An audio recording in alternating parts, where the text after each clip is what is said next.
Last week, a decision was reached in the first part of a lawsuit involving over 100 plaintiffs following the implosion of the former Weirton Steel's basic oxygen plant. It's our top story tonight. Thanks for joining us. I'm Dylan Cleland. Many sought legal action after they and homes were the victims of the implosion's long-lasting smoke and chemical effects. While COVID-19 backed up the court system, some of those residents are now receiving answers. The implosion of the Weirton BOP took place on March 9th, 2019. Now, 3 years later, a decision has been reached in the lawsuit between 106 residents who live on or near Weir Avenue and the three main defendants in the case. There are two parts to every lawsuit. The first part is the liability, that is whether someone breached the standard of care that they owe to another person. And the second part of the case, those cases are damages, how badly they're hurt, and whether those damages were caused by the negligence of another person. A Hancock County Circuit Court judge found three defendants strictly liable for certain damages caused by the implosion. The defendants include Frontier Industrial Corporation, Mingo Junction Steelworks, and SCM Engineered Demolition and Explosives. The court found, Judge Wilson found, that as a matter of law in West Virginia, when you use high ordnance explosives in a demolition near a residential neighborhood, you are strictly liable for the damages you caused. There's no need to show negligence. In West Virginia, it is a strict liability tort. Now the focus shifts to the second part of the lawsuits, which deals with the personal injuries and property damage caused by the BOP implosion.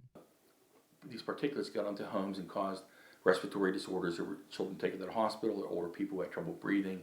We're looking at several other causal effects of this and injuries that people have suffered. A lot of these homes were adversely affected when these particulates came into their home, covered up their furniture, and a lot of these their vents could not be cleaned, etc., and a lot of their property was ruined. The second phase of the lawsuit will be carried out through bellwether trials, which Nogay says are smaller groupings of defendants based on their personal injuries or property damage. The bellwether trials could begin within the next year.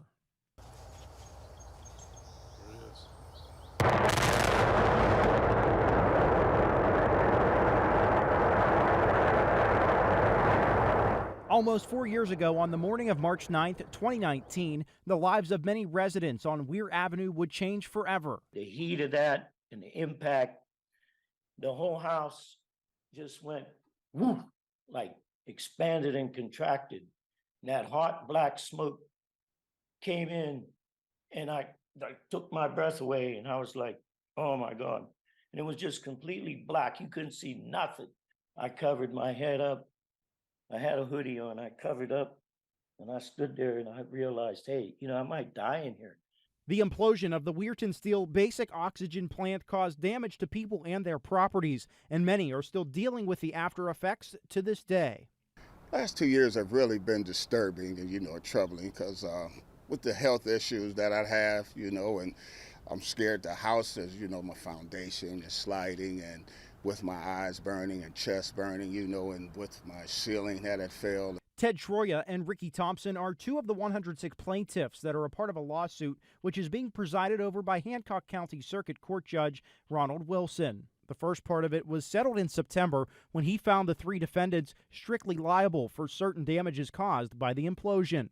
Attorney Michael Nogay represents the 106 plaintiffs. He responded to our inquiries with a written statement that reads in part, quote, recently the court found that three of the defendants, Frontier Industrial Corporation, Mingo Junction Steelworks, LLC, and SCM Engineered Demolition and Explosives Incorporated were legally responsible for any damages to these residents caused by the use of explosives during the implosion.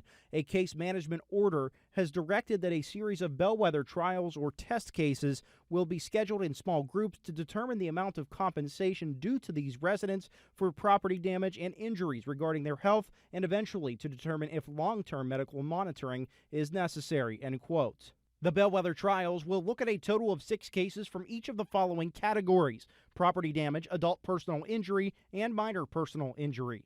Damages suffered could range from weakened home foundations to newly discovered health problems. When it first happened, my ceiling fell, which I haven't got it replaced till the settlement is over. My cabinets in my kitchen have moved in. I have cracks in my dining room from the foundation sliding back towards that way, which that's the direction that the blast came from. Another Weir Avenue property owner, Ted Troya, who has since moved to Florida due to the damage from the implosion, is also dealing with health issues. Yeah, I contracted lymphoma since that implosion. It was discovered in October of 2020. And yeah, I had surgery, and we're still monitoring everything. Troya also says that since the implosion, his wife has received a low-level diagnosis of leukemia. We can't say that's what did it. We can't say it didn't do it either. I mean, I don't know. Ted Troya is the fourth generation to live in the family home on Weir Avenue, but whether he will ever be able to return there remains unknown. My plans for living there in retirement and that's out the window. I had to come to Florida. My son lives here in Florida, and he was able to house us in the interim till we figured out, what we were actually really wanted to do. We still wanted to live in Weirton, or if we may end up just living here. We're still trying to figure that out.